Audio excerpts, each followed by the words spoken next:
بعض لوگوں کو یہ فکر رہتی کہ نہیں نبیوں کو فضیلت نہیں دی جا سکتی، نبیوں کو کسی نبی کو کسی پر فضیلت نہیں دینا ہے، وہ قرآن کا انکار ہے۔ ہم بڑے حیران ہوئے، ہم نے کہا یہ کیسے آپ کہہ رہے ہیں؟ انہوں نے کہا جی قرآن نے کہا ہے لا نفرق بین احد من رسلی۔ ابھی علامہ صاحب کہہ رہے تھے نا کہ قرآن کا براہ راست استدلال کر رہے ہو تو دیکھو تو صحیح کہ 14 صدیوں تک اس آیت کو امت نے سمجھا کیسے۔ اللہ اکبر۔ اب ایسا نہ ہو، اب دیکھیں آپ چلے ہیں، میں ایک مشورہ دینا چاہتا ہوں، آپ قرآن کے کسی بھی ٹاپک کو خاص کر رہے ہیں، چاہے وہ توحید کے حوالے سے ہو یا رسالت کے حوالے سے ہو یا فرشتوں کے حوالے سے ہو یا قیامت کے حوالے سے ہو، اس سے متعلق جتنی آیات ہیں بالکل صحیح۔ آپ استدلال حافظ صاحب ایک آیت سے نہیں کریں گے، وہ قرآن کریم میں وہ ٹاپک وہ موضوع جہاں جہاں ڈسکس ہوا ہے اس کی ایک انڈیکس آپ بنائیں گے بالکل صحیح کہ جناب یہ، کیونکہ کہیں پر وہ اختصار سے ذکر ہوتا ہے، کہیں مزید اس کے اندر جو اضافات ہیں وہ وہاں چھوڑ دیے گئے ہیں کسی ضرورت کے تحت، اور کہیں پر اس کو کھول کے بیان کر دیا گیا۔ تو یہاں پر آپ نے اگر ایک ہی آیت کو رہا تو وہاں جو ضرورت بیان ہوئی اس کے انکار سے تو بندہ اسلام سے باہر ہوگا۔ تو لہٰذا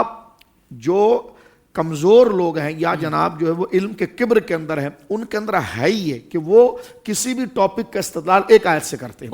اہل سنت و جماعت کو اللہ رب العالمین جل وعلا نے یہ توازن اپنے فضل سے عطا فرمایا ہے کہ جس ٹاپک کو اگر یہ لیتے ہیں تو اس ٹاپک سے متعلق اگر قرآن میں 2 جگہ ڈسکس کیا گیا ہے تو دونوں کو 10 جگہ ڈسکس کیا گیا،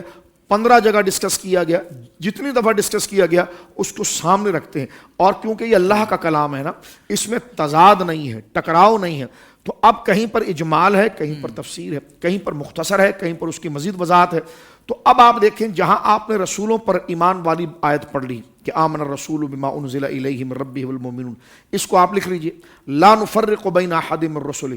اس کو آپ لکھ لیجئے۔ اس کے ساتھ آپ جناب جو ہے کہ تلک الرسول فضلنا بعضهم علی بعض، کیونکہ یہ بھی رسالت سے متعلق ہے، اس کو لکھ لیجئے۔ اس کو لکھ کر آپ نتیجہ نکالیے کہ ان 3 آیتوں میں کیا بات کی گئی۔ اس کے 2 ہی مضمون بنیں گے کہ جہاں انکار کیا گیا ہے اس میں یہ ہے کہ جن کو اللہ نے نبی بنا کر بھیجا ہے اپنی جہالت اور اپنے بغض سے ان کی نفس نبوت کا انکار نہیں کرنا، اور دوسری طرف بتایا جا رہا ہے مضمون رسالت سے تو وہ نبوت سے متعلق نہیں بتایا جا رہا، وہ نبی ہیں، وہ درجہ بتایا جا رہا ہے رسپیکٹ اور فضیلت کے اندر کہ اللہ رب العالمین جل وعلا نے جن کو جو فضیلتیں اللہ رب العالمین نے عطا فرمائی۔ ورنہ اگر آپ یہ کہیں کہ جناب نبیوں کو، ایک نبی کو دوسرے نبی پر فضیلت نہیں دینی چاہیے تو ہمیں کیا شوق بنا ہے کہ ہم اس کو ایجاد کریں؟ یہ جو قرآن کی آیت سامنے کھڑی ہے آپ خود اس کا ترجمہ کر کے ہمیں بتا دیجئے کہ تلک الرسول فضلنا بعضهم علی بعض، یہ فضلنا کا کیا معنی ہوگا،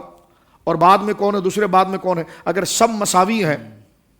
تو پھر یہ جناب سب ایک جیسے ہیں تو پھر یہ بات کی بات کیوں کی جا رہی ہے؟ تو پتا چلا کہ کسی کے بغض میں یا جناب ایک خاص کانسیپٹ کو پکڑ کر بیٹھ جانا اور دوسرے کا انکار کرنا یہ بڑا خطرناک ہے۔ سوشل میڈیا پر اسلام کی صحیح تعلیمات جاننے کے لیے ابھی حافظ سائر قادری کا نیا YouTube channel Islamic digital studio subscribe کر لیں، اور ہاں نوٹیفیکیشن بیل آئیکن کو بھی پریس کر لیں تاکہ ہماری نئی ویڈیوز آپ تک بر وقت پہنچ سکے۔